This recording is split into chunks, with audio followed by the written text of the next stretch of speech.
Well, here we are once more. Welcome, welcome all. I have a Wayward Realms cup now, and that's foreshadowing for later. Mm. Very nice. Can't really do these sorts of shows without a tea in hand, I find. Right, today is, or tonight, or whatever time of the day it is for you, is somewhat interesting, somewhat special, perhaps for me, as I have dragged from the ether a mysterious axe, enchanted and all glowy and stuff, well, what I did with Bill Sylvie, the Dungeon Master, I'm going to do to this chap. He is an old school YouTuber. I remember watching his videos. We just checked actually before we came online, about 15 years back. And that would be Sir Veriax. Hello, sir. Oh, is that me? Oh, hi. That's you. Yes. Sorry, I thought there was someone else who was important who was here. Well, no. As I was introducing you, I had flashbacks to when you went and enchanted an axe in Morrowind. Yes. And it was called the Veriax. The Veriax. Yes. At the behest of the viewers at the time. Indeed it was. Right, now, I do know there are some lurkers in chat at present. Usually they're a lot more talkative than this. But we shall see. We shall see. How are you, sir? I am very well, thank you. Yeah. Happy Friday. How are you? Oh, God. That doesn't mean anything. I have to work tomorrow. Oh, it's brilliant. It's like... Let's not get into that. Because I'll start talking... Real life. Yeah, we don't do real life here. Yes, we do escapism. No. We do fantasy. Who are you? I am Veriax. I've been on the internet for quite a long time, as you said before we started. And I have done many Let's Plays and moved on to streams. Yeah. Mostly known for long role-playing games like Baldur's Gate, Morrowind, Dragon Age, that kind of stuff. Yeah. Where I try and role-playing games to tell a story with that character, and with all the flaws and tribulations that character may have and go through during the playthrough. So basically, yeah, as well as other things as well. But I think for this stream, that's why we're here, isn't talk about that element of things rather than me failing at stealth in Thief and that kind of stuff. But I remember watching one of your first Thief videos, and I always thought that game looks really cool. I should play that, and then I never did. Well, it's one of those. There are plenty of games on my to playlist that I've just never gotten to. That's normal, though, isn't it? Yeah, we all have that pile of games that we never get around to playing. You know what game I did play an awful lot of back in the day? Go on. That was the Elder Scrolls 4 Oblivion. Oh, was it that one? It was that one. That was my first one. I've heard of it. Sort of. My first Elder Scrolls was Morrowind, but it was in at my next door neighbor's house because I was just a kid, right? And his older brother had an original Xbox, the big chunky thing with the green X on it. I do. And we played the Xbox version of original Morrowind. And when you get to the Siltstrider in Seydenine and you can go straight to Balmora? Mm-hmm. Yeah. We spent pretty much the entire time we had with that game attempting to do two things. First was murder and get away with that Argonian that the Argonian that wanders around that part of town at the bottom of the stairs in Balmora. Okay, yes, I know what you mean. Yeah. So firstly, that was our first objective: is that Argonian had to die, and we had to get away with it. I don't know why our small minds ended her in such a way, but eventually, after several times and her killing us many times, we got away with it. The second was if you went into the guard tower, there was a full suit of bone mold armor that you could go and loot. There was, and we spent ages trying to figure out how to use the stealth on the Xbox version. And that was a good weekend. We got nothing done outside of the murder of that Argonian and getting that bone mold armor. But Oblivion, I begged my parents for an Xbox 360. Got it. Got Oblivion. Didn't have a memory card for about a month. So you couldn't save or what? I couldn't save. Right. Oh, So I played through that beginning dungeon. I know that beginning dungeon like the back of my hand a lot. Anyway, I bring this up because when I was doing my GCSEs, sir, you had your Knights of the Nine Oblivion playthrough, and you would release one sort of 10 or 15-minute video a day. Yeah. I rather than studying for my GCSEs, I go, oh, I see. It's my fault. It is. Right. Your fault. Ruined your life. I only distracted you for 10 to 15 minutes a day, so I don't know what else you were doing. Oblivion. I see. Right. Yes, of course. Yes. Excuse me. What else was there? Yeah, okay. I'm 11 minutes in. I'm already going, what was I going to talk about? What was I going to say? Anyway, there's an Oblivion remake coming out, apparently.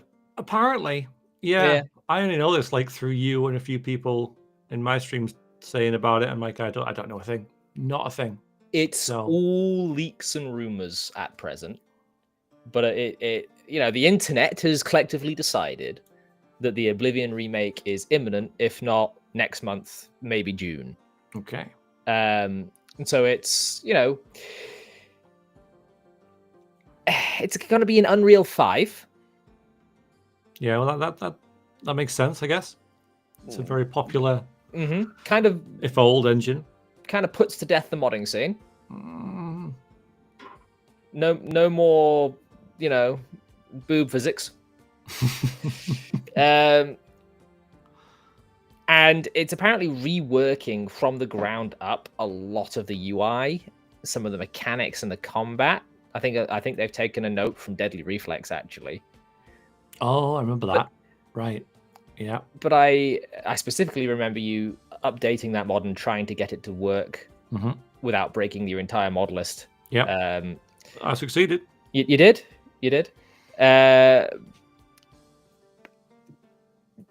title of this stream was "Don't Count Your Chickens." It's good. You've watched a little bit of my stuff. You know I'm very, very skeptical of anything new. New things are scary. Yeah. Yeah. Well, they are. Do you reckon? And I ask you this as someone who has an ungodly amount of recorded time in this game, and an ungodly amount of mashing mods that should never work together. Do you reckon it could be successful, or do you think it will be sort of a downgrade in certain respects? I think it'll be successful because obviously there's interest behind it, and so people will be interested to see what it is, and so people will buy it, and so in that regard, yeah, it'll be successful. But I suppose because Oblivion's obviously pretty old now, right? I think a lot of people will have tried to play Oblivion who maybe played Skyrim and couldn't get into it. Or couldn't get it to launch. Yeah, because it's older, and obviously, and in many ways, for some people, Oblivion will be a downgrade from Skyrim. So if they match Skyrim in many ways, then for that audience, it'd work, which is probably what they're going for, I think. So that audience. What about for the Veriax? Yeah, so well, it depends what...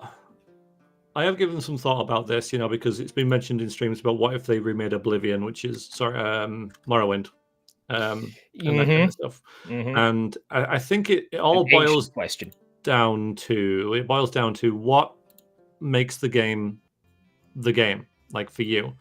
Was it the storyline? Is it the setting? Is it just the kind of the feel of the game? Is it that the music and the atmosphere and that kind of stuff? And if it's that, then it'll probably work for you. Whereas if it is more like the mechanics, and that kind of way of looking at it, then it probably won't. And so it depends what the game means to you and what changes with the remake to depend whether it'll It'll So work or not. again, to come back to you, Mm. the Veriax.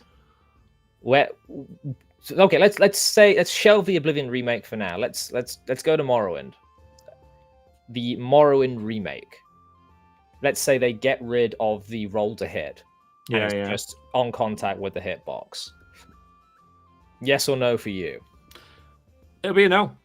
It would be a no, because that kind of stuff has already been done, hasn't it? With I don't know what they called it, but the remade Morrowind and the Oblivion engine, right?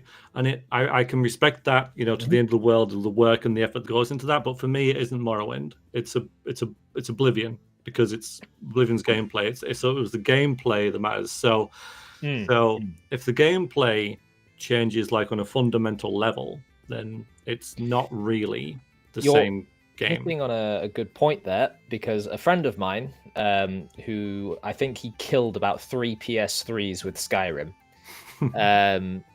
he really likes Skyrim. He likes Oblivion too, but he really likes Skyrim, and he's really wanting to have Skyrim's gameplay, but with Oblivion sort of painted on top of it. I'm the other way around. I think Oblivion is a better game than Skyrim, mechanically speaking. Now, Skyrim, I think, is the better game overall, just because I can sit down and I can play Skyrim, and it doesn't matter if I'm blind drunk. It doesn't matter if I'm tired as hell. It doesn't matter if I'm sick as shit. I can play Skyrim. But I think that kind of speaks to, and I've been playing a lot of Starfield recently, and I can do the exact same thing with that game. It kind of speaks to the fact that now you don't really need to worry about turning on the brain to achieve things. But if you go back to Oblivion, to take your Knights of the Nine Let's Play from back in the day, you took Blade and you had 2 swords, one for dudes, and you took 2-handed swords because it gave you extra reach against monsters as you were backpedaling. Yeah. So it's a bit of tactics. And I don't think that's kind of there in Skyrim, because in Skyrim they just kind of waddle up to you, stop, do an animation, and you're already gone.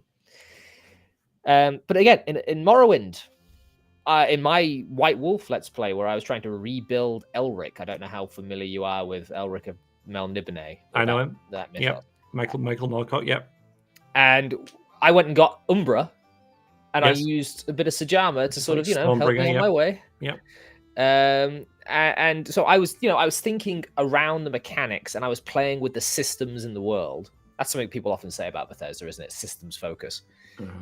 And those systems enabled me to achieve things that I don't think Skyrim does allow me to do. There's more depth. Yes, there's more choices. There's more options. Like without debate, there is just more things in Morrowind, and there's more things in Oblivion than there are in Skyrim. You could argue that Skyrim is a bit more focused because of that, right? There's a lot less clutter, but is that good? It's going with clutter. I can go back further, because at the end of last year, do you know what game I got addicted to for a while? No. Daggerfall. Oh, that. Yes, that has a lot of clutter. And I played the hell out of it. I loved it. I had no idea what was going on. But I had my sword, I had my shield, a little bit of resto magic, and I was Breton Paladin, maxing my spell resist, charging in, and hoping that I could beat the magical enemy to death before he blew me up. But I was also messing around with like trainers, different quests. And again, you're looking at different systems there. Yes. You can go around, you can do the character systems that Morrowind has, you can do the character systems that Oblivion has, but there's also the systems of Daggerfall in terms of travel times, in terms of festivals, of dates for summoning Daedra, there's just, again, you've got that extra layer of the cake. Yeah. And it seems that every time we go forward as in order, there's less cake. There's just one great big layer, which is a nice. It's a solid cake, but because the other cakes had all these different layers, and sometimes they weren't as good as the others, type thing. but they were all there, and together they made a better cake. But now we just have like a, yeah. Well, now we have Skyrim, and now we have Starfield. I've seen Starfield played. It's not a game that I particularly. I heard bad things about, and yeah. I've got 100 hours in it because it's the game I now go to. It's replaced Skyrim as the game that I go to just switch brain off. Mindless. Exactly. Yeah. But it's a boxes Skyrim. And what I mean by that is you're in your ship. That's a box. Yeah. You fly that box through a big space box, and then you land it on a section of planet. That's another little box. And then you go for about 3 minutes, either in your buggy or your feet to your quest marker. You get into the dungeon. It's another little box. And then you do the quest bit, and you get out of that box, back into the other box. And all of this is separated by load screens. So they did kind of screw up what they were good at in terms of massive, open feeling, because you're always in boxes. How do you screw up the vastness of space? They managed, yeah. But sort of taking us back to fantasy. That's more of a comfort zone for me. I don't know about you. Yep. Oblivion kind of had an attempt at the bigger macro systems, let's say, with the Radiant AI. Yes, it did. Yeah. They had to turn that back a lot, but yeah. They did. I mean, they got rid of it in Skyrim. Yeah.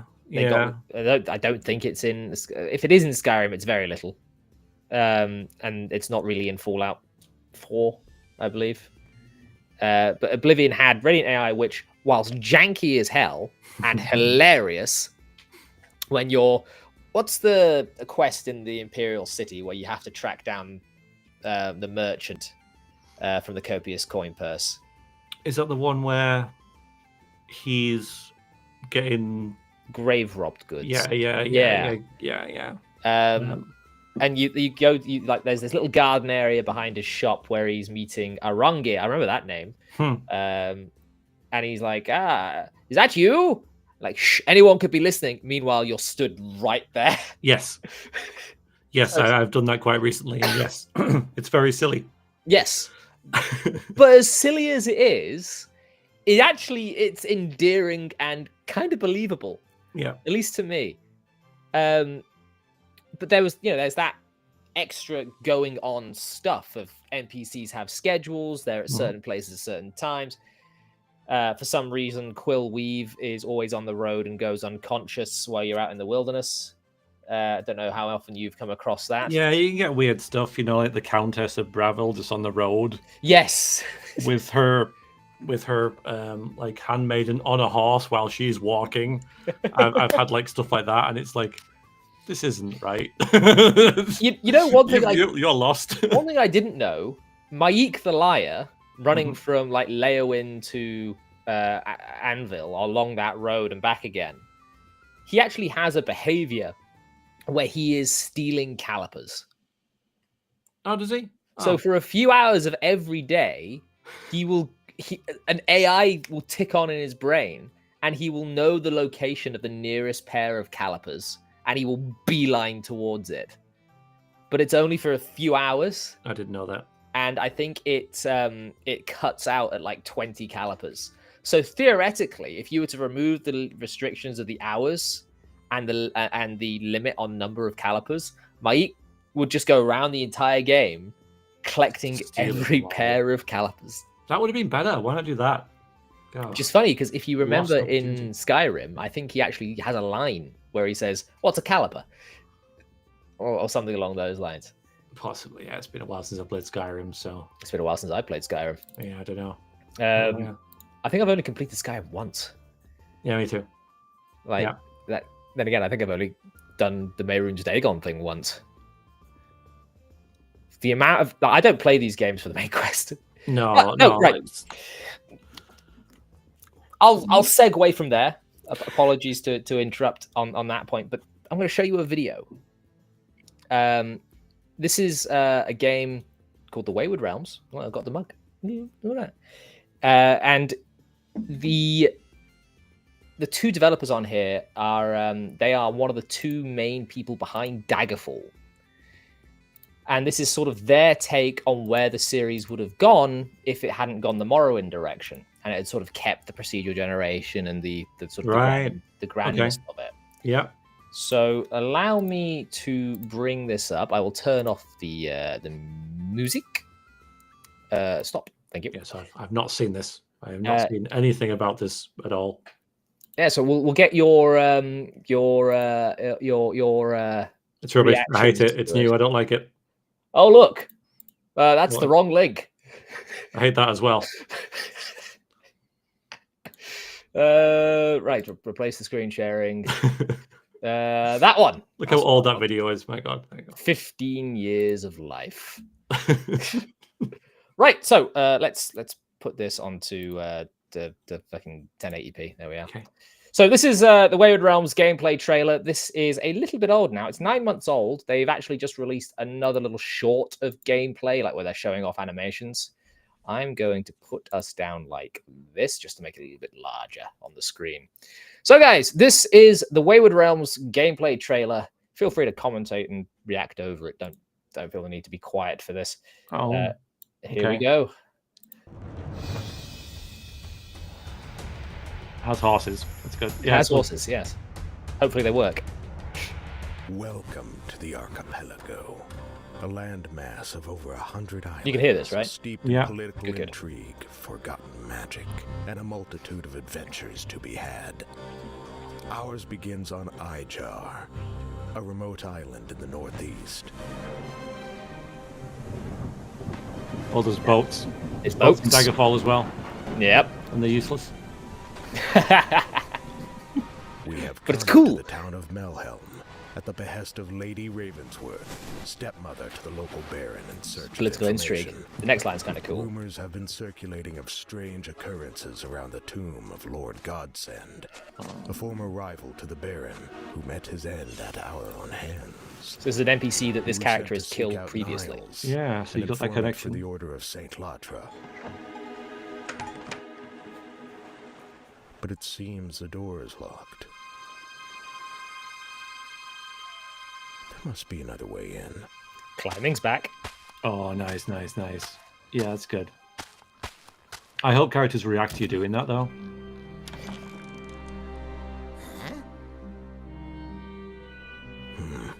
Not the friendly sort.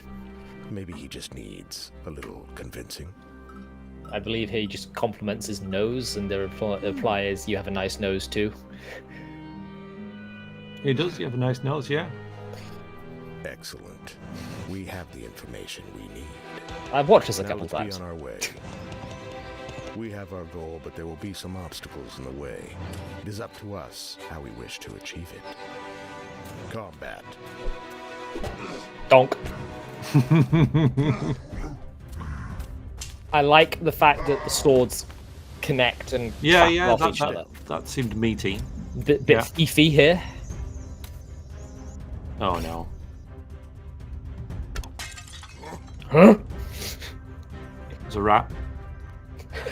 Must Always have a been the rat. wind. Oh, the ghost of Tanlorn's in the chat. Hey, man. Magic. Got to get the bullet time in. That's. I think the skeletons actually hit each other in one of these clips. Yeah, there you go. That's good. That's good. That's very might and magic. Oh, sword got a bit stuck there. That Messiah sort of Using stuff. our Yeah. wits and knowledge. Oh, that's Oh, that's a good. good game. Well, I'm seeing a lot of that in this Hmm. with the combat. Secret doors. Tactile treasure. There's loot. Lots of books. So I can agonize over. Actual puzzles. Yep, actual puzzles. They'll match the three heads that are nearby. Of course. Sometimes that might not be enough. And this is. I actually just got the wife a hoodie with this guy's head on it.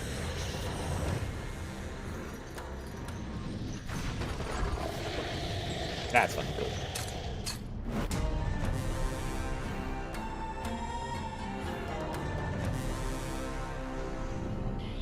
I'm sorry. You say you would rather just spend your time fishing?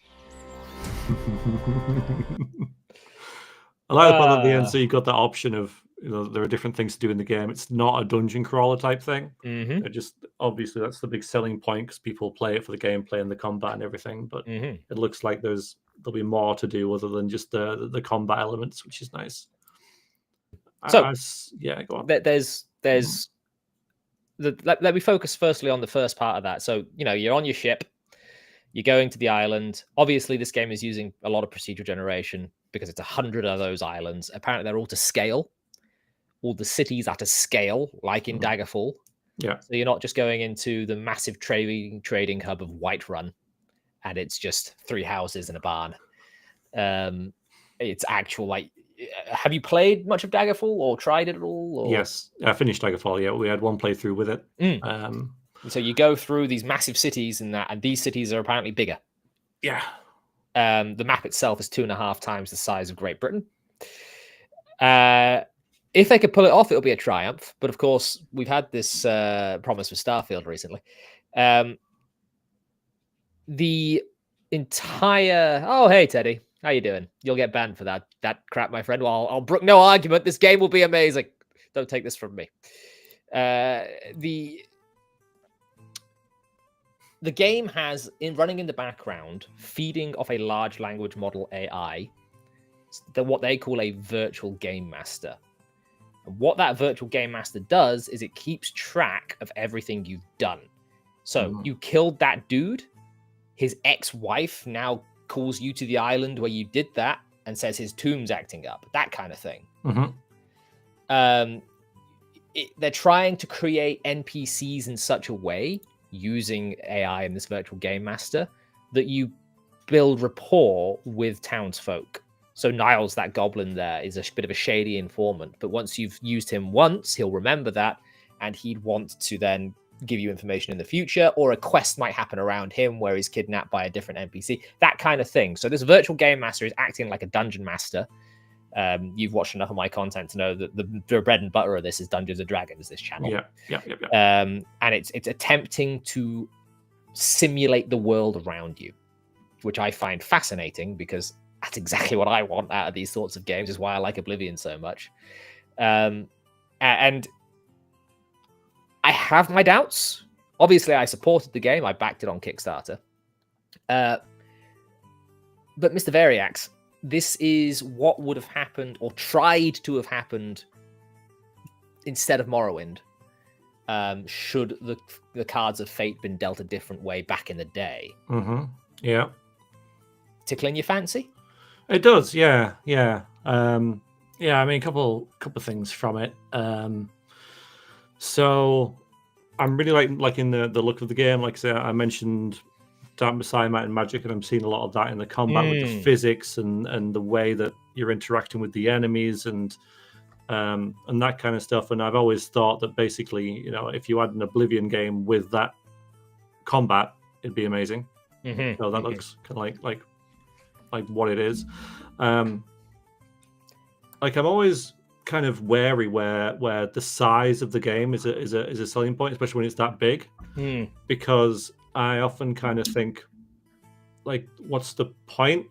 Because if you have it the size of Great Britain, that's quite big. Well, that's Daggerfall in itself, yes. But it's 2.5 times the size. It is, yes.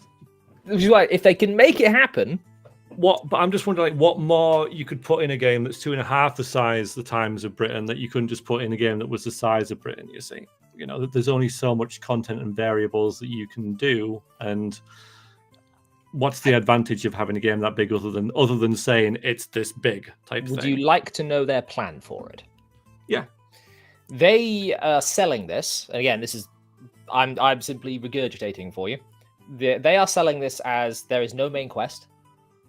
There are world events that are not fixed and will change and be presented differently dependent on the actions of the player. So, let's say 2 kingdoms want to go to war. Well, the player could quite easily go and assassinate both claimants to the throne that they're fighting over. No essential NPCs. The virtual game master's job is to then figure out a way to have this event happen in a different way with different kingdoms and different locations somewhere else. That's how I'm understanding it. Right. So it's less that you are being given a massive world with nothing to do. It's more that the world is reacting to events that not only it's carrying out in the background, which because you don't have to involve yourself with any of the big goings on. You could just go fishing. But it's also saying, look, if you go for the fishing route, who are you selling the fish to? Who are they selling the fish to afterwards? Which village is those fish supplying?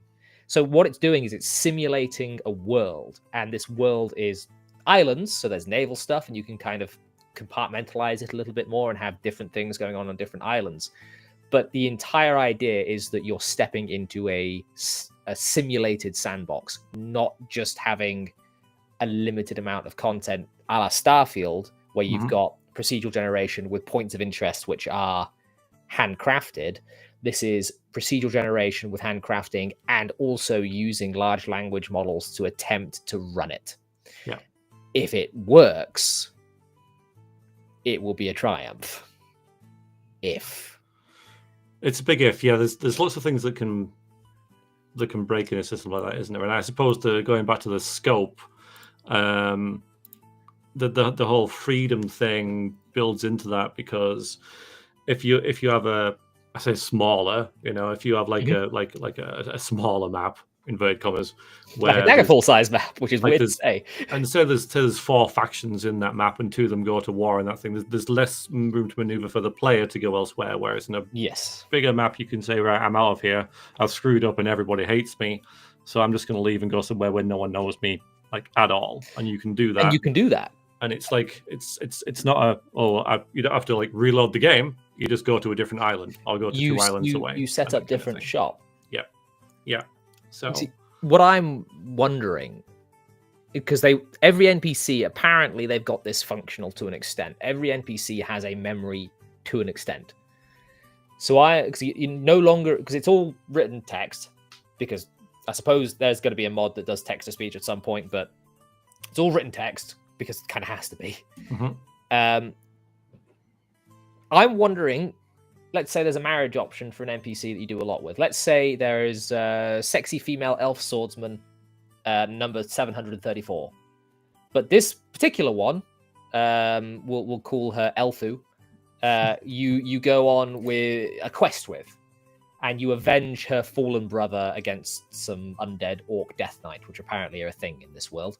Cool. And you save her life, you avenge her brother, you go back to town, and one thing leads to another. It's 80s fantasy, the bed springs break, and then she becomes something of not only do you a contact, but perhaps she calls you in for different quests. Perhaps you then create for yourself a life, because I know that you'll be able to buy homes, because that was a Daggerfall thing. They already did it once, these 2 guys, buy warehouses and that. And then I wonder, well, how far does this simulation go? Will the Thieves Guild notice all these magical items that my character has? Will they attempt to kidnap his new wife and hold her for ransom? How deep is this going to go? How many fantasy novels have these guys read? Yeah, I don't know. I mean, erring on the side of caution, I remember, and I know we're several years along now, but I remember, again, going back to Radiant Eye and Oblivion, and I saw these E3 promos where that woman blows a dog up. Yeah. And she's training her magic and that kind of stuff, and none of that's in the game because they had to reel it back because it was too powerful and they were too smart, and they bought all the armor in the shops because they didn't want to die and there was nothing for the player to buy and that kind of stuff, But now, also, I think a lot of that was tech holding it back. The Xbox which is couldn't handle something else I want to bring up as well, because you say that this is where it would have gone if we didn't have Oblivion. Or attempted to go. Sorry. Yeah, well, Morrowind, but they can do it now, but they wouldn't be able to do it in 2002. They would have tried it and it would have failed horribly. Yeah. So perhaps this is the way fate has intended the dice to fall. That we've now tech has progressed 25 years and it's possible. We've got the beginnings of the tech. I don't know if you've played things like AI Dungeon or you've messed around with AI large language models. No. I've Grok generated 3. art. That's it. Yeah, I have generated quite a bit of art, and I'm pretty sure everyone else here knows exactly what I've generated.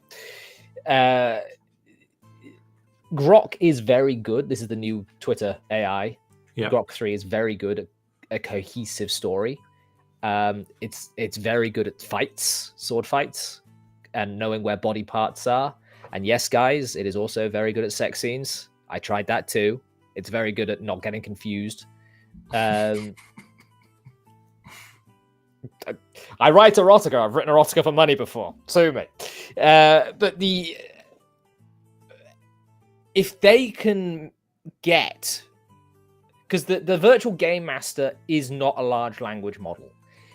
It is using parts of one to then structure the world around the player as they move around, as far as I understand it. So if they can sort of get this game master to sort of rein in a language model and feed it into the world in such a way that it makes a game and not just something that's complete gobbledygook, we could have something special. But we're at the very beginning of this tech, and I don't know how well it's going to go. No.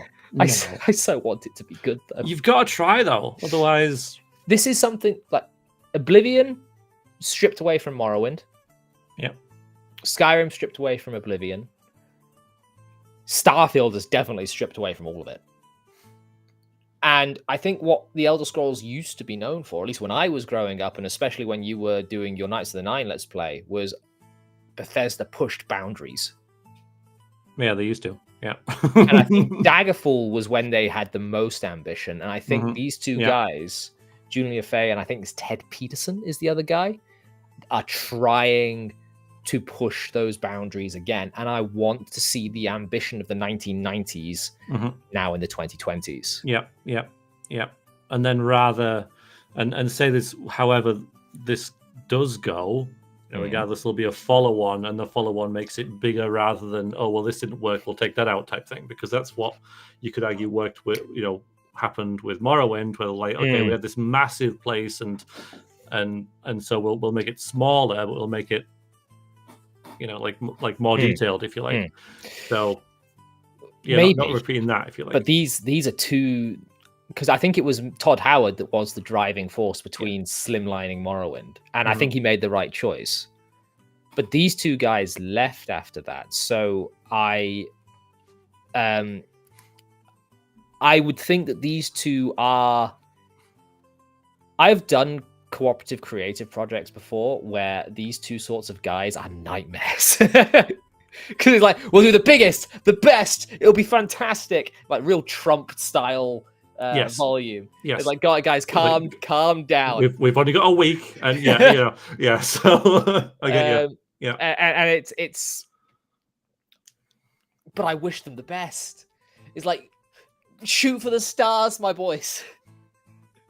And if you miss, at least you'll have got to the sky. Yeah. And if they miss, you at least have that for them or other people to build on, because that's you learn from failure as well, don't you? And you being like the human race. So if it doesn't work, but then that bit worked and that bit worked, then you can build. So I can only see it as a positive thing for gaming in general to be that ambitious. So yeah. Even if they stumble, others might go, you know what, I can try that. Yeah. Should we watch another video? Shall we? Let's see if I can't find. Oh.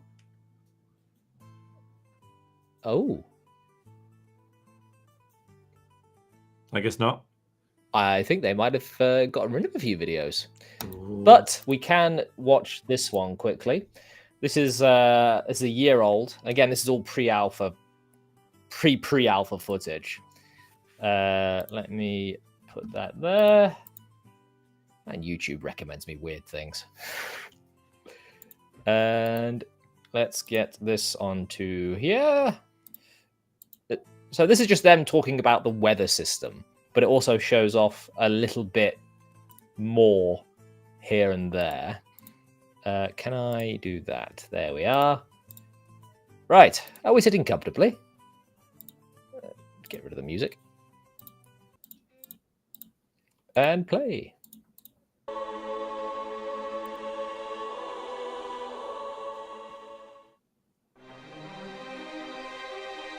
Very bright UI.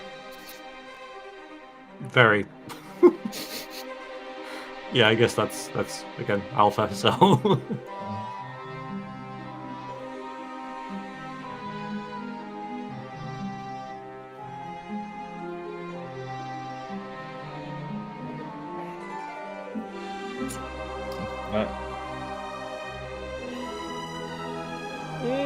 This isn't the video I thought it was, but it is what we've got. But it's a pretty game. Again, it's Unreal 5. Snow. But again... I wonder if the weather affects gameplay. Because that's a big...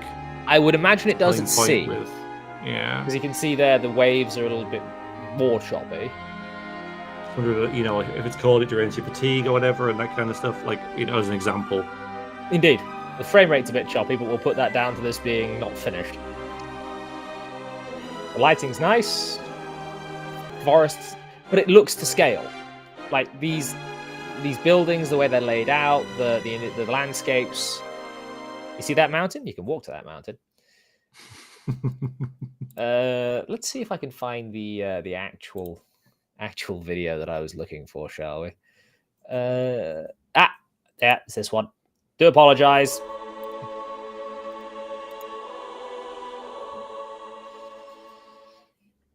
Hi, I'm Kyle Raymond, project manager Hi, at Wayward Kyle. Realms. Today, we're going to be taking a closer look at a few key systems that we've been working on for the game. First, let's take a look at our dialogue system. Hi, I'm Jared, Hi, Jared. designer and writer on Wayward Realms. As you know, dialogue is a very important part of an RPG, and one of the challenges in creating a procedural world is making sure that the NPC dialogue is interesting, informative, and allows the player to take advantage of the type of character they are playing.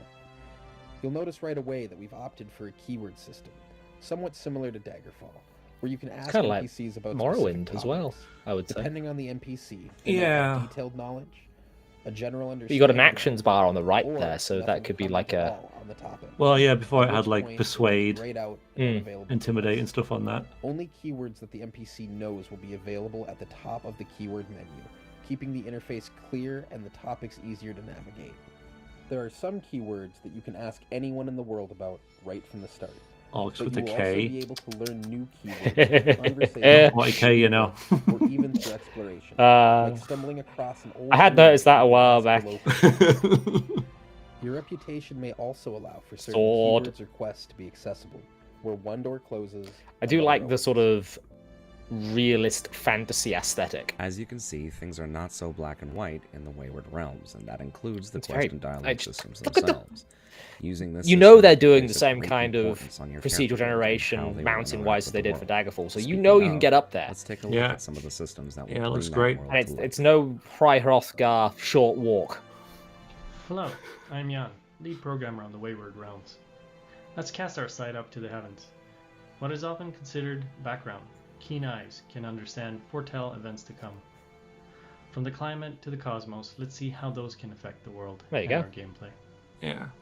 By taking advantage of the Ultra Dynamic Sky plugin and combining it with our own cosmology system, we can have detailed weather that is not only varied, but changes realistically throughout the year. From a rainy season to warm embracing summers to snowy winters, we can see the living world change around us. Yeah, that's Now, cool. So you could literally this spend isn't years in fully here. cosmetic. Harsh weather like thunderstorms and Look, blizzards look at can that. affect gameplay, such as making stealth a little easier, There you go. allowing you to Mhm. sneak around unnoticed, but also lowering your perception. Thus That's making cool. you So more if susceptible you need to to assassinate a enemy target, hope for a stormy night. or slowing you down as you climb wet surfaces. I wonder how this is or going to run happen. through snowy How it's going to terrain. handle timed If quests. you are smart, you can use the weather That to your is- advantage, but it doesn't yeah. change for the worse. I if don't spell think this revealing. game's going to worry about you missing stuff. The Hmm. world of I the think Wayward Realms is unique. really for rainbow. There's us. got to be a point where an Even the NPC way goes, the "I'll go and meet you over by the scholars tomb," right? speculate that there are And then goes 7 over there. enemy And then bodies. you How go long? to How the long? How long are they going to stand there for? Like But forever, tracing the or path at different layers I and doubt speeds forever. I makes it think- still elude perfect prediction. or is he? You know, are I they think going to go? if I've got stars their themselves and design, any constellations like, they make philosophy will down vary right, greatly throughout the you're year. not a chosen one. You're the player. From the Yeah, yeah, celebration yeah. of holidays This to the NPC blooming will of likely just specific be flora offended and that you didn't alchemical show up ingredients and Mm. fuck to the off. heightening of That's magic good. Power. That's There's good. a good reason to keep tabs on You play what's Dragon's going on Dogma 2 at all? overhead. But let's not keep our heads No. in the clouds. That game Right. has Back time down to quests Earth. like that, Well, where if you don't go actually, there, they will to the just go, water. well, screw it then, or die. Yeah, that's good. Yeah, because Hi, I I'm Caleb, one of the programmers. even on if the you Wayward are Realms. the chosen most of one, you know, it really the winds me game up is set how on an the world revolves archipelago. around you, So you will and come across NPCs will lots just of like, water. oh, I'll go and It wait was for you then, important and then for just us wait to there have till a the end of system time that pushed because you have down nothing else to do. visually and One of the reasons I like mechanically to Daggerfall really was make that world the feel world didn't alive. revolve around me. Using the Fluid Flux plugin and tweaking it by adding full compatibility to work in tandem with It's just so Ultra pretty. Dynamic Sky And this is our pre-alpha. custom Even if it's cosmology just system, this one we are island, I able think the to game would probably be achieve plenty water big that enough. Not only looks fantastic, but will change depending on the time and the weather. As you can Also, see the here, magic storms system where affect they how showed off water in the gameplay reacts, trailer, where he causing like clicks choppy his fingers waves and the dangerous torches in the room currents, light, which can make is a swimming lot and more underwater interesting to me than like the exploration whole quite the throw a challenge in fireball kind of shallower thing. areas. Meanwhile, Yeah, if they try and do the tides different rise and things fall with that, throughout the day, revealing hidden entrances, there's a game or called Axe half-buried Fatalis, loot which and has a resources, very interesting. leaving you to You basically sometimes draw think about signs what in are the the air, best and times that and then conditions to conjures reach a different certain I magic. think area I've seen you shrouded by play light. that. Yeah, Of course, this is not only affects a long swimming, time but ago. that's also one of the more loot intuitive. ships Rather than and just boats press that this you will button and come launch a across fireball, you have traveling to the Yeah, islands, yeah, yeah. including actually your own. Oh, Yeah. I'm Players not will be just able to talking in the Cast way the that runes. it's cast. I'm talking the effect of the This spell. ship that I'm Yes, currently on here is a common dwarfen vessel, but there will be several sizes and shapes that Yeah, you Little like can it's illegals on the pretty do flexible. keep an eye That's on the nice. weather and the tides, or you might find yourself shipwrecked on a less hospitable island. Shipwrecks happen, so storms can just drive you aground. We hope you've enjoyed this look at the systems we've been working on. But it's like Keep this an eye on our entire social media for philosophy. constant updates, lore Like, reviews, even if the and game peeks itself behind the scenes. doesn't live up And to be it, the sure to wish list the philosophy game on of Steam. what they're It helps going us a lot. for Mhm. Thank resonates you with me for on a joining us very this deep grand level. adventure. Yeah, I understand that. Let's so look, we've been talking for a little while now. Mm-hmm. What be your thoughts on our discussion on this is what we wanted to this is what I wanted to show you. This is the thing that was like, hey, look, this is the culmination of something that of a series that we both enjoyed, that I've watched you enjoy, and now have the pleasure of actually speaking to you, which I'm still getting over. And here it is. What think thou? Yeah. Obviously, I came into the stream without knowing anything about it. Never even heard of it, really. So pleasant surprise that this exists. Really, I'm excited for it, and yeah, it will be on the radar for me to try out and play for sure. I'll give it a go, and it's just like everyone's story will be different in it. Those If it water turns cooler out, moments yeah, might come back. Like, if you remember, like in Yeah. school, I would sit around talking about Oblivion with a friend, and I would say, well, I went into this cave and this thing happened, and I had this NPC with me from another quest, and it glitched out horribly, and this is the funny thing that happened. But I've got a feeling, and I would hope, that the stories that come out of this are a lot more, oh yeah, I met this person on this island living in this house, on this street in this town. You can go find them yourself. And my story with them went thusly, and we ended up on the other side of the archipelago, conquering a kingdom. Yeah, and it's the other like, person might go there, and they might hate them because something else have happened, you know, with the neighbor or something. indeed, So, yeah. like the dynamism this promises is extraordinary. But we said at the start, like, Bethesda was systems focused, and it was playing with those systems, like the magic spell systems, or having the crowd simulation systems, or the weather systems, or the skills and the class creation systems. Class creation's back in this, by the way, in sort of a Daggerfall style, I believe, where you select your skills and then you can do all the best with that. I'm hoping that technology, like, we've actually got someone, Ruben65 in chat there, saying that this feels like No Man's Sky. And yeah, No Man's Sky was one of those things that disappointed a lot of people. No Man's Sky now is in a much better state than it was. Don't know if you've ever played it, Veriax.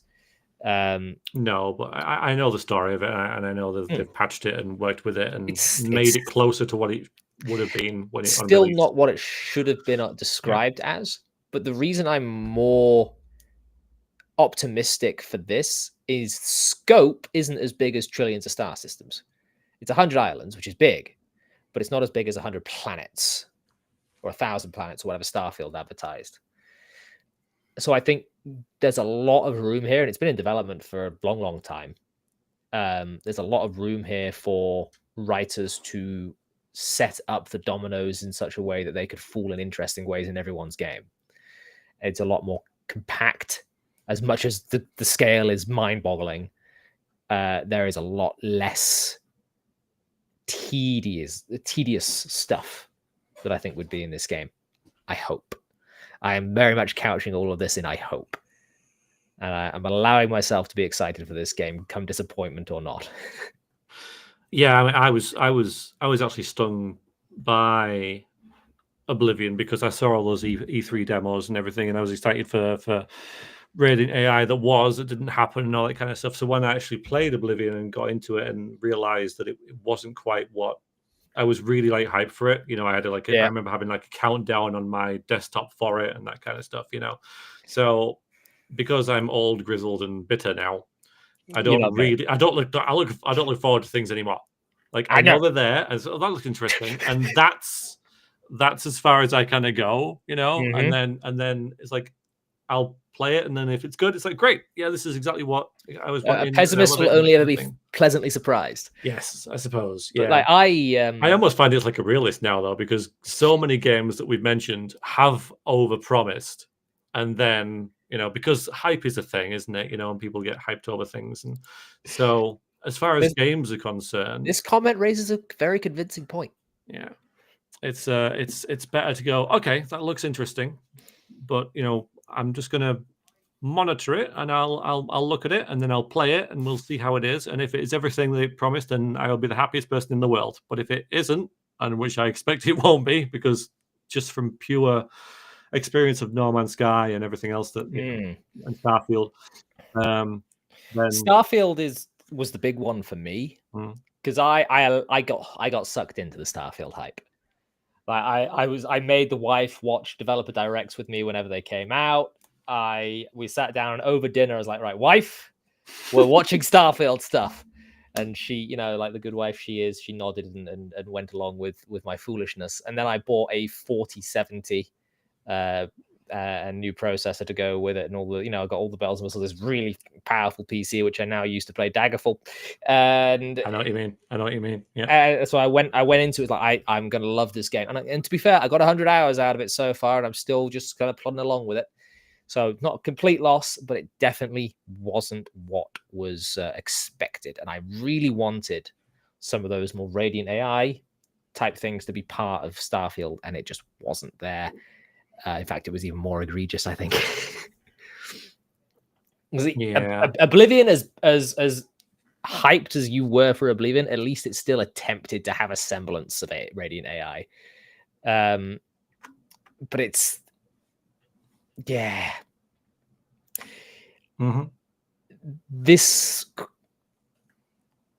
I've been burned before. I'll be burned again. But this could be the game, sir. This could be that game which finally combines. I hope so. Morrowind and Daggerfall into what it could have been. Yeah. Carl Messiah, hi Jack. Just stumbled across your channel. You seem like a smart guy. I have fooled you. Like your content. Oh, thank you very much, sir. Do like and subscribe. In fact, if you haven't already, guys, do like the stream. Share it with one friend. It does help me an awful lot. I've kept you for an hour, sir, which is about as long as I've said I would keep you for. Would you like to continue a bit longer? Would you like to wrap up? Where are you at? We can chat for a bit more if you like. Yeah, if the chat wants to chat for a bit more, I'll tell you what. I will throw up the I'll throw up that the Q&A is approaching. Get ready, and I'll put my music back. Actually, let's. Is there another one? I don't believe there is, but they did release. So they've been working on animation stuff, which is a short video, one of the YouTube short things. It's only a few moments long, so I will throw that up on screen. Make sure that's up there all nice. And we'll have a quick look at this.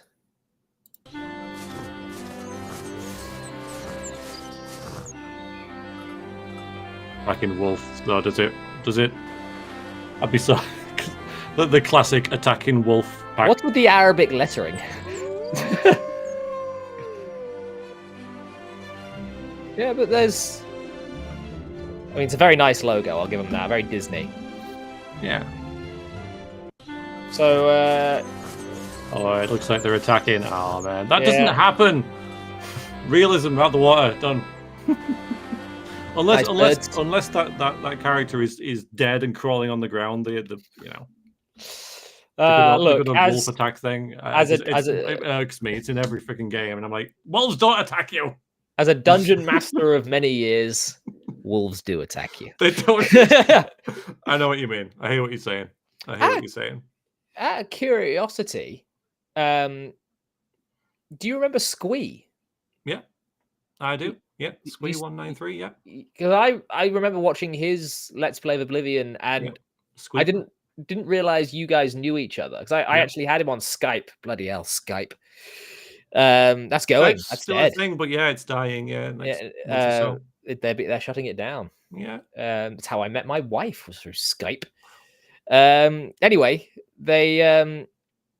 I remember I didn't realize that you two knew each other until he went into an inn, and there was Veriax. Yep, I was like, that was a great crossover, wasn't it? Like, what the hell? Yes. So for the context of that, for anyone who doesn't know, my character, because it's all part of the story, right? You're telling a story, and characters have flaws, and they learn lessons. And one of my character had been in Solstheim for ages, just stuck in a fort, and he'd got diseased, and so he'd been discharged, and he arrives back in the Imperial Province, and he goes to Imperial City, and it's like, oh wow, I've got some money, I'll go and gamble it, and he gambles it, and he wins, and he gets drunk, and he passes out, and then he found this really kind of like overpowered sword for his level in a dungeon, and I kind of, as a gameplay level, so I don't want him to be this powerful this early, so I had him robbed. And then Squee in his Let's Play played a thief called Sweeper, who was the person who robbed him. Like he retconned it so that he found Veriax lying in that tavern and stole his sword, and that was great. That was a really nice crossover. So they were like in the same.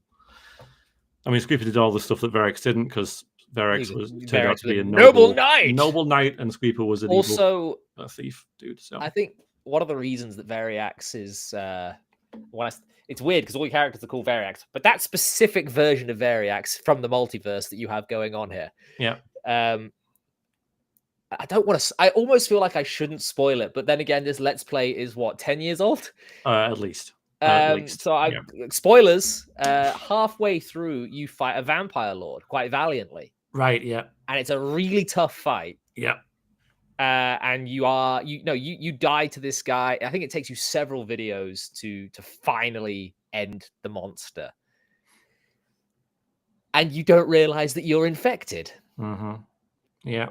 And the entire plan that you had, like, I'm going to role play through the Knights of the Nine quest line, is just thrown off. Yep. Like, well, guess I now need to go and cure vampires. It was great. Yeah. It was fantastic. It's completely unplanned, which is the best kind of thing, because it added the whole second act to the story, which it needed. Because the first act was him arriving, and then getting to know himself and working through his flaws, and then joining, Knights of the Nine, sort of like and becoming like this sort of noble warrior.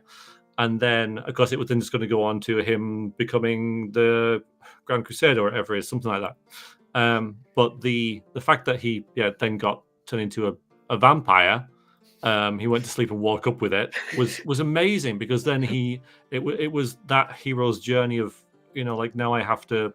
He wasn't a hero anymore. He was suddenly vilified, and people didn't like him, and he had to skulk around, and he was forced to drink blood to kind of subdue the monster in him, and it was a really good part of the story that wasn't. And I'm hoping that the Wayward Realms provides many of those sorts of moments. Yeah. Because that is organic, emergent gameplay, I believe is the word they use. Mm-hmm.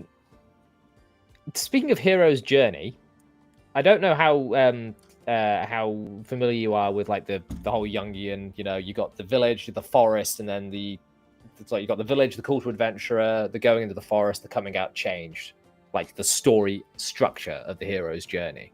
Yeah, more or less. Yeah. I think one of the reasons that yours was so compelling in that one is because you had the sort of the call to adventure in terms of, right, I've got the quest to go and gather the relics from the Prophet in Anvil after I've returned home to Anvil, because I believe that was his hometown. Yes. Yeah. Yeah.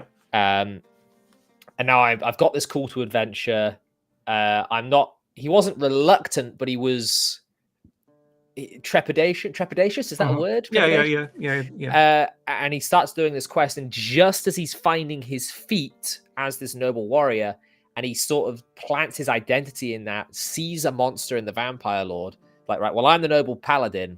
You now need to be smitten, Mr. Monster. Yes. And you go in and you become the monster. And that, I think, was your call to adventure going into the forest. Because it was that changed the character. And then it was going and finding all the soul gems and skulking around and being forced to do these dark things and trying to go as long as possible without feeding. God, it was perfect. It couldn't have happened any better. Oh, look, it's one of my players. When's our next D&D session, bud? I don't know. When are you going to moderate my chat and do your job? Falchgard says Icewind Dale co-op. I am putting together a team. At least apparently I have been for a while. If you fancy doing some Icewind Dale co-op at some point. I did that with Squee. That's what he means. I played it through with Squee. Right. Yeah. I must have completely missed that. I've only got like 80 playlists. How dare you? I would say I've been dipping in and out of your channel. Yeah, it was a long time ago. Well, I mean, let's face it, YouTube's been around since 2006, 19 years.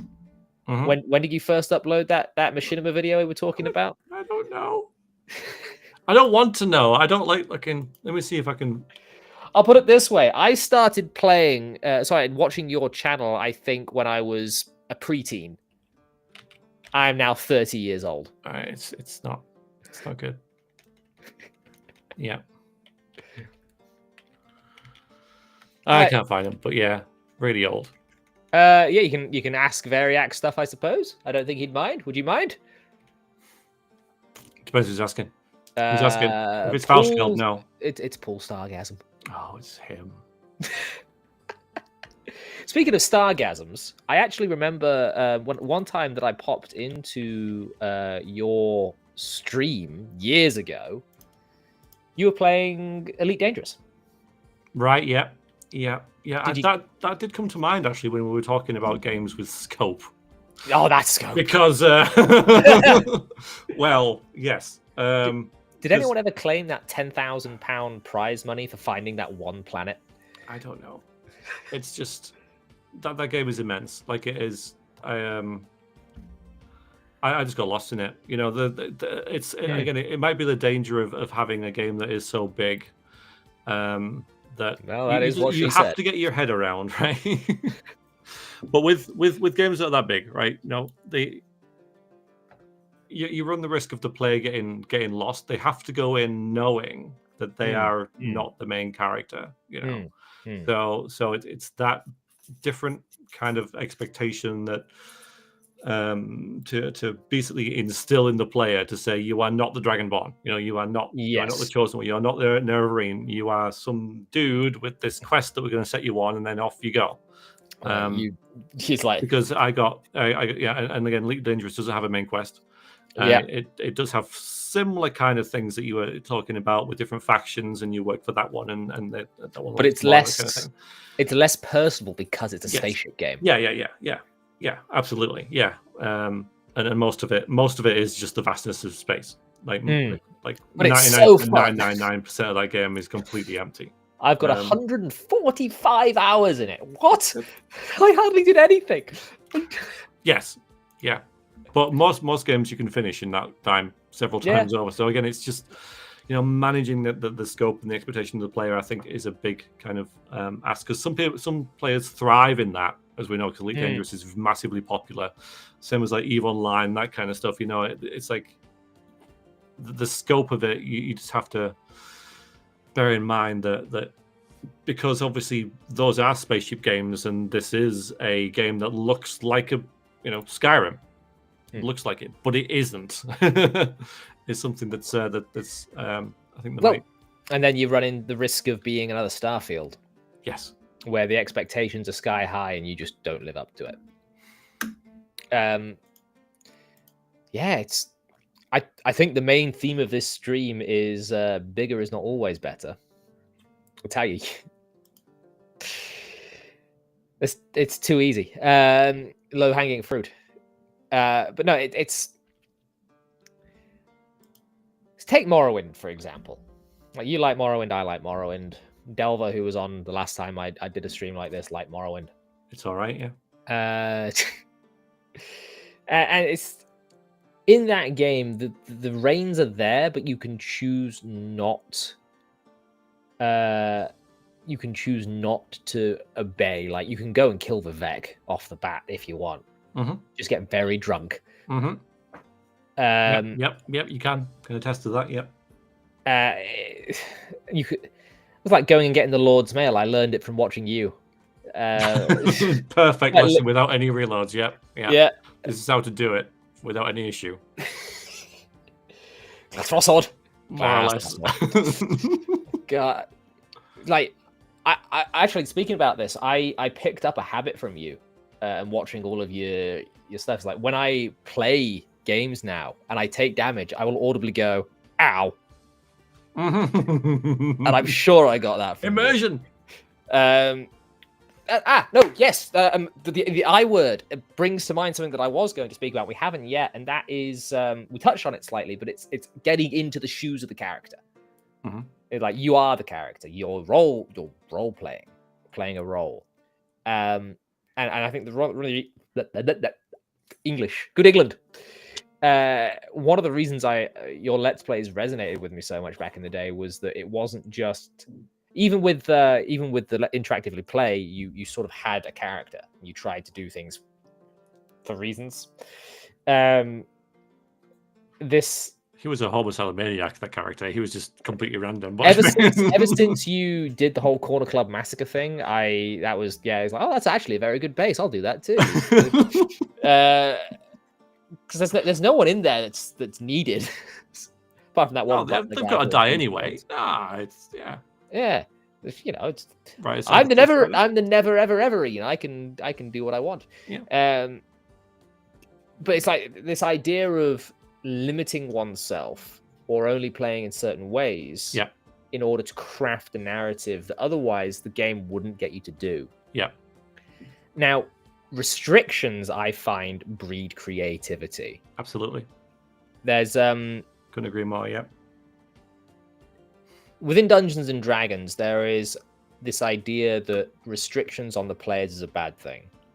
But I restrict my players an awful lot. In fact, I wrote a big post on my website, which is lostlibrary.com, entitled "Restrict Your Players, Kill the Memes," where I ran a campaign. They weren't allowed to play quote-unquote exotic races, so it was only humans, elves, dwarves, Tolkien-style races.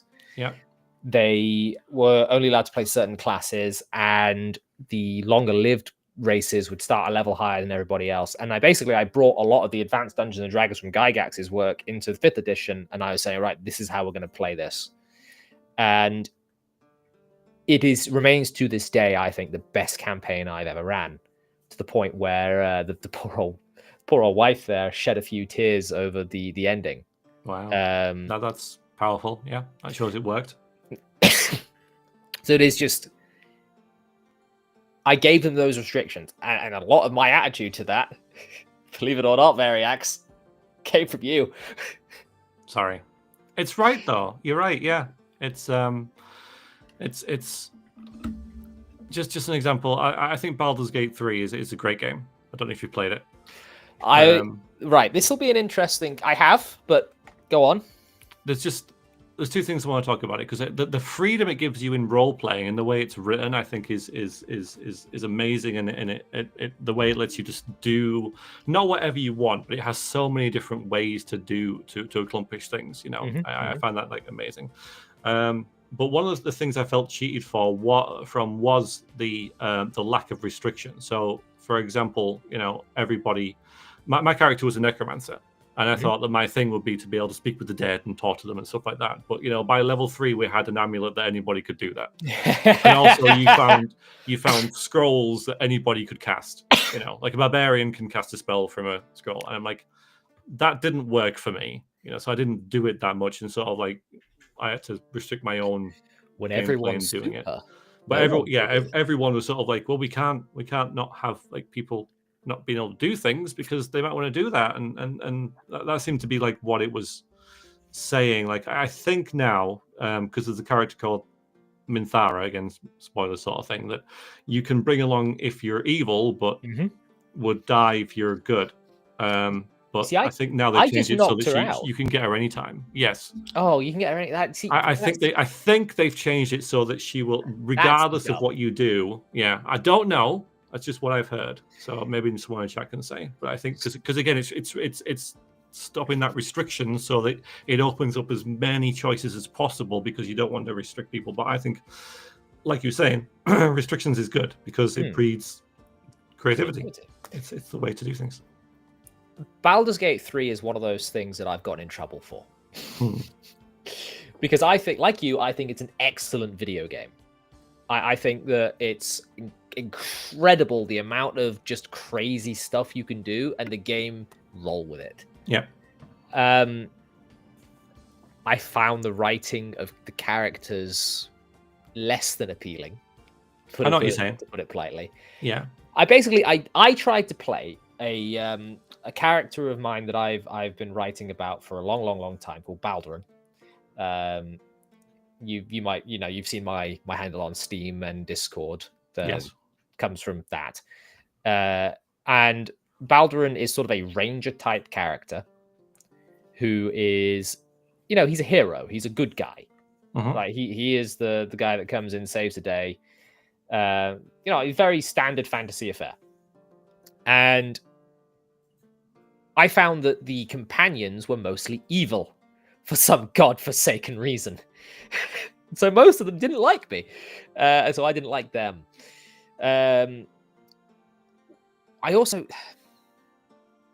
We might fall out over this. What did you think of Karlach? In my first playthrough, I cut her head off. So I knew I liked you. My character was an evil bitch. So opposite to yours, like she was, and I love how you can do that, because Karlach, let's take aside what we think of her. She's a character with a lot of content in the game, and the game lets you kill her instantly. Fantastic. Brilliant. Again, the game's ability to roll with punches, 10 out of 10. Karlach as a character, I couldn't stand her. It's like, look, I'm going to use a very sexist term, but I want it to be very specific to this case. If there was ever a pick-me girl, it would be Karlach. In fact, she was so over-designed and so friendly and Mary Sue-ish. I could see the writers behind her patting themselves on the back every time she spoke. That's the kind of vibe I got from her. And there were a few other times where other characters did stuff, and I was like, that seems rather workshopped to me, because I've been in writers' workshops. I know how they go.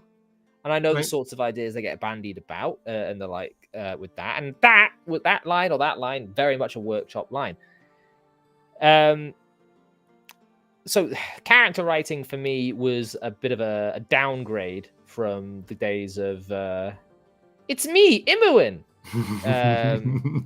But then again, there's more of it, so there's more room to make mistakes. Yes, yeah. There's also because you obviously have that background in writers' workshops and that kind of stuff, right? I'm going to equate this to something that's different but the same. Okay, I work in a warehouse. Okay, and if there's a warehouse in a game, I completely lose all immersion of that game because no warehouse in a game has ever worked as a warehouse. There's always things wrong with it, right? And I'm like, that's wrong. That doesn't work. That shelving wouldn't work. This pallet's wrong. This forklift is wrong for this, this floor and all this kind of stuff, right? So because it's the same but different. Well, because you have experience because I have experience at warehouses. Mm-hmm. If you experience a writing in the workshop, you look for those kind of signs and triggers and are able to see it more than the average Joe, and therefore it pulls you out of the experience more because you know where that thought process has come from, sort of thing. So you come in from a slightly angle than the average bear. That's the first time that's been put to me in such a way, and you know what? You're damn right. And in fact, my next critique of Baldur's Gate 3 again. I stress because I've upset people before saying this. Baldur's Gate 3 is a fantastic game. I hate the fact that I have to caveat this, but I need to say that Baldur's Gate 3 is a fantastic game. Its intro is utter dog shit. Any idea why I might say that before I actually give my reasons? I was going to do a whole video on this, but I just haven't had the time. I didn't like the intro, and I didn't like it. Probably won't be the same reason, so I'm not going to try and like match yours. Yeah. The reason that I didn't like the intro is because it was too epic. I thought it was too much, and it's too like we're fighting mind flayers with level 1, and it's just like mind flayers, demons, dragons. Yeah, and I'm like, on a spaceship, dimension hopping. Yeah, and I just think this is like end game. This is what, keys. In my first video, I was like, this should be the end game rather than you're jangling keys in front of the baby. They're trying to like invoke this. Oh my god, this game is amazing type thing. But as like an experienced D&D, and role player, like that wasn't the start of a game for me. That was the end. Sort of yes, thing, and the end of the game still isn't as epic as the start for me. Like it has a lot of similar aspects, but the start of the game is still for me a grander setting than the end. I got through Act 2. So what was your reason? Sorry, I got through Act 2. I never went back to finish Act 3 or even start it. My reason, too epic. It's all wrong. Like you're supposed to have beginning, middle, and end, and like you say, they've got end, middle, and middle, and it's strange to me, but also the entire premise of the game. Oh, I have Mind Flayer in head, and that will never come up again. Did you use the tadpoles? Yeah, I didn't. Yeah. Again, complete different characters. Yours was a very good character. Who was mine was an evil necromancer who wanted power. She wants power. Yes. All the tadpoles have power, so yes, I used them. Yeah, but I did not use the tadpoles. Right. Not just because, Mind Flayer bad, me good, but because I like characters that, and this is one of my latest characters actually, is a fighter called Arthur in D&D.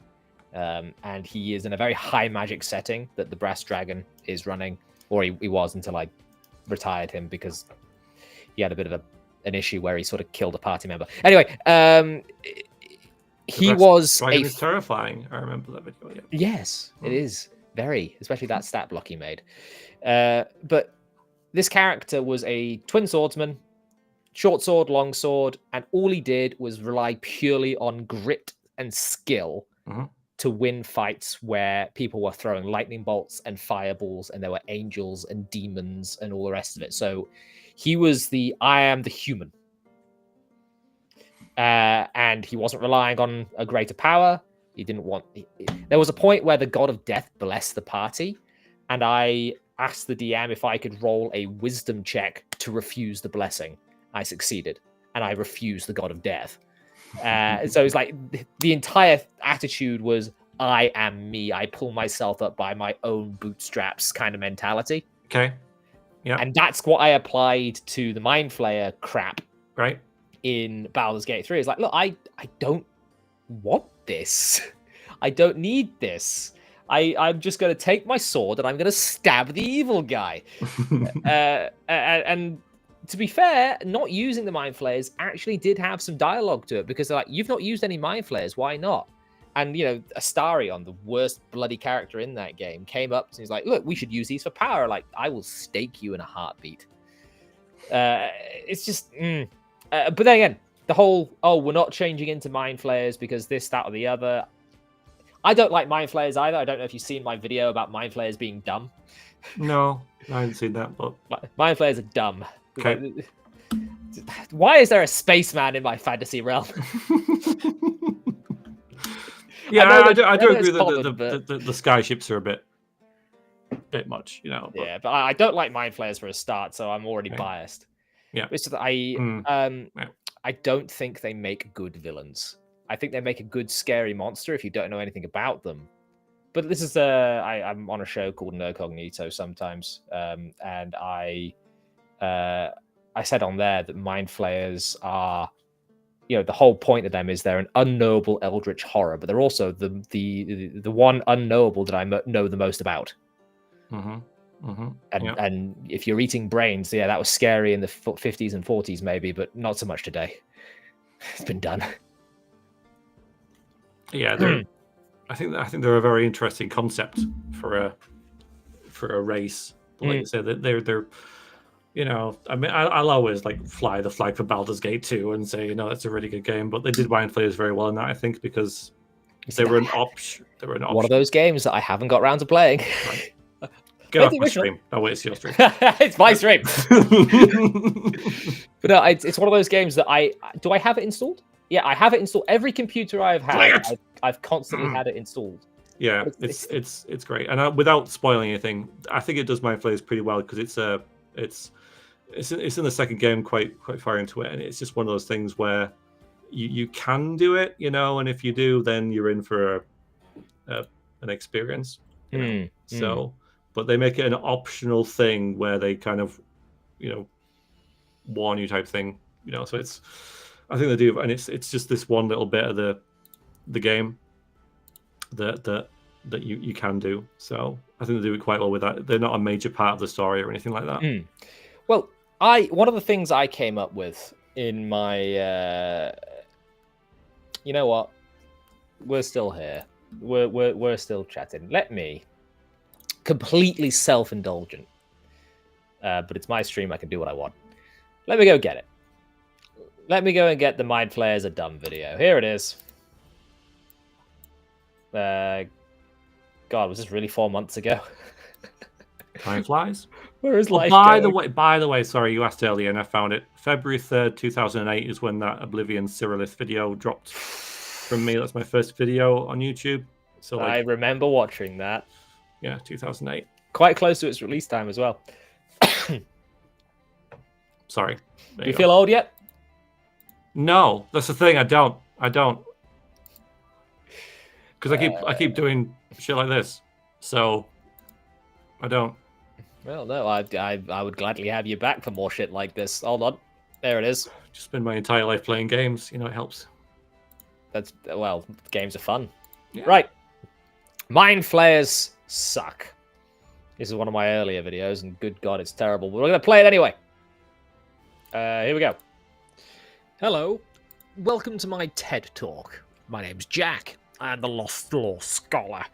I don't like Mind Flayers. And we really quick and run down a little list of why this guy's terrible, and you shouldn't run Mind Flayers. To start, he's a dumb spaceman. Why is there a spaceman in my fantasy setting? Yes, this is the weakest critique, because a little bit of spaceman in my fantasy setting can be a nice little dash of spice, some seasoning to the meal. But why is there a spaceman in my setting? Get him away from me. I don't want him here. He's an unknowable horror. Unlike the last point, which was made somewhat tongue-in-cheek, the Mind Flayer to me is the most unknowable horror that the aberrations give us. I know more about Mr. Mind Flayer here as a character type than I do about Auntie Ethel the Hag from Baldur's Gate 3. Someone said to me that hags are twee and overdone. I don't think so, because I have slaughtered many a Mind Flayer in my time playing the game, both video games and or on the tabletop, I should say. mind flayers are one-dimensional to a fault. Protect big brain, eat small brain. That's it. Are they creepy looking? Sure. Are they threatening? Sometimes. But I keep smushing them. And smush them again I shall.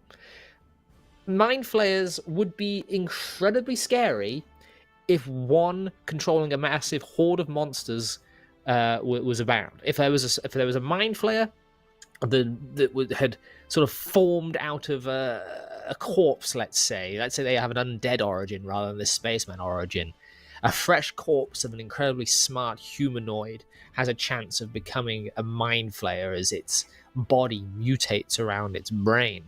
It then toodles off into the wilderness and starts to enslave other creatures to its whims and will, creating for itself not a colony of mind flayers, because turning into a mind flayer is dumb, and instead creates for itself an army of servants to do its bidding, where it itself becomes the big bad and not the dumb brain in a jar. Brains? Come on. Eating brains is a joke. It's Night of the Living Dead level writing. We've been far too old for this, you know? Brains? Really? Oh, boy. Terribly overdone. Definitely. Baldur's Gate 3, its narrative was topsy-turvy. It shouldn't have started with this massive, bombastic action scene on a bloody spaceship in my fantasy setting, Larian. But mind flayers themselves, they are so horribly overdone that the unknowableness of them, the ineffable horror that they are, is no longer unknowable or ineffable. I know far too much about these guys, and when I see them or the little scampering intellect devourer things, I just roll my eyes. I don't find them compelling. This is a Team Fortress 2 reference, but, you know, smart men. Many men smart. Mind Flayer is smarter than I. I am yet to find one Mind Flayer that is able to outsmart being stabbed, or smashed, or slashed, or blown up with a fireball. Look, I have had issues with Mind Flayers in the past. I'm yet to lose a character to one, but I've seen friends lose characters to them. But the Mind Flayers themselves are squishy. Kind of easy to take out in 5th edition at very least. By the time you're fighting these things, you're already quite high level, and there's not much it can do to you if it can't get its Mind Blast off. And of course, the most egregious thing about Mind Flayers is this. What is this? It's a brain in a jar.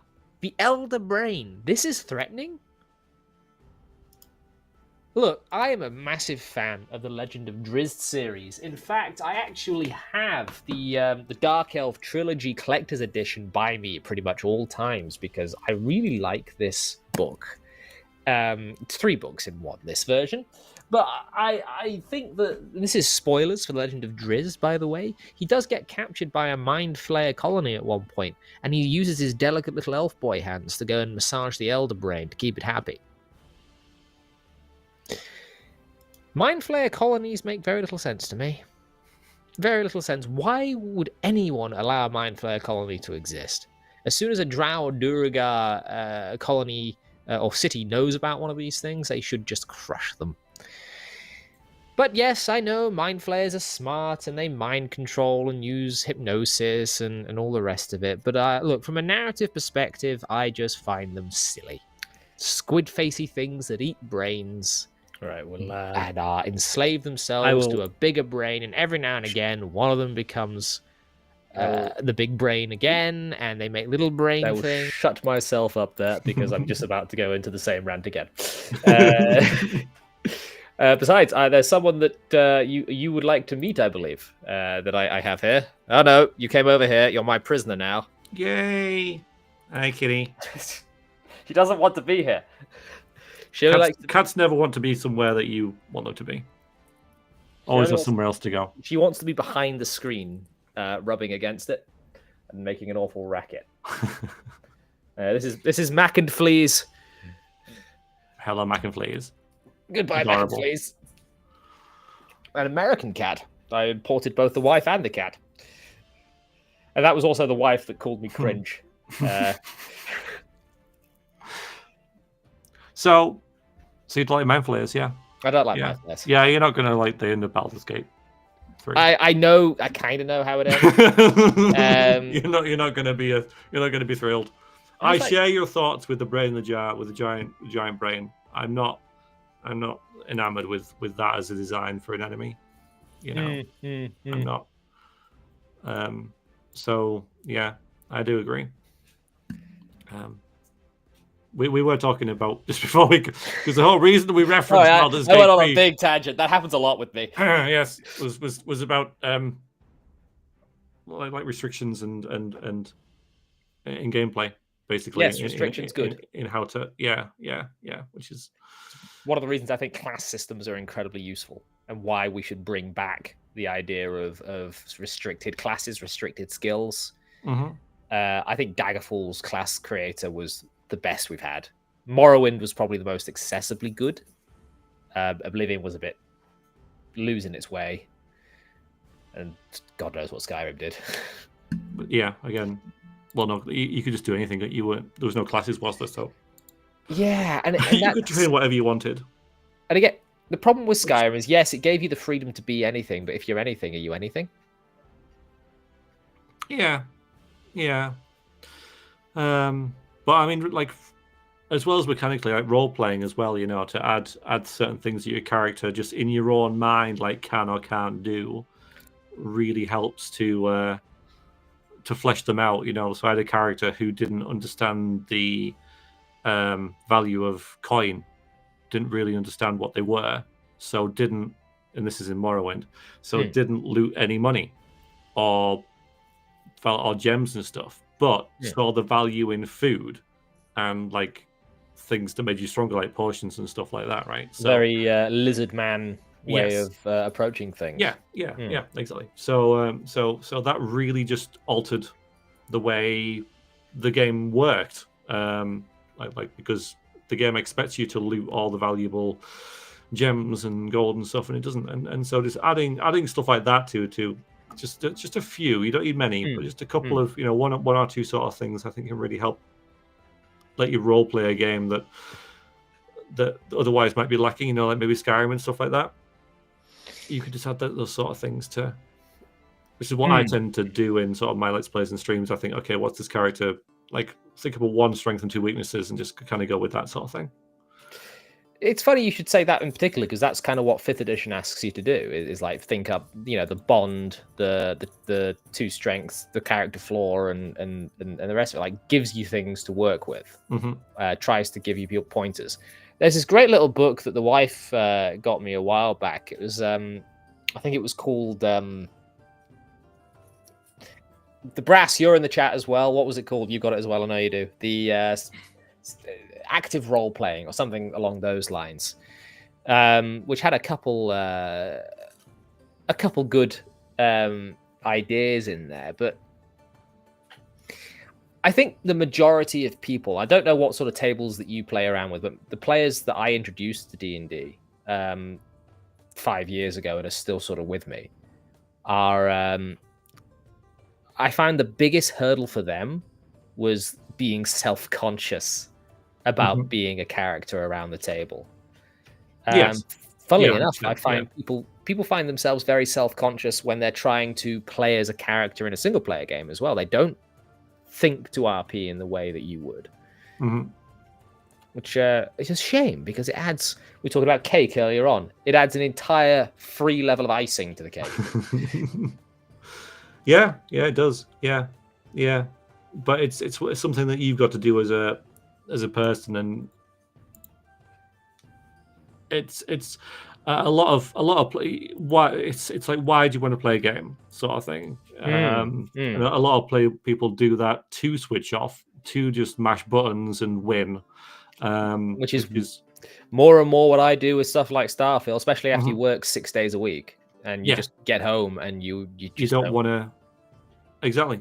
You don't want that effort to put in, which I can totally understand, because when I play games, like usually I play on normal difficulty for games that I could play harder, but I just don't want to deal with the hassle of having to think that much when you've been at work.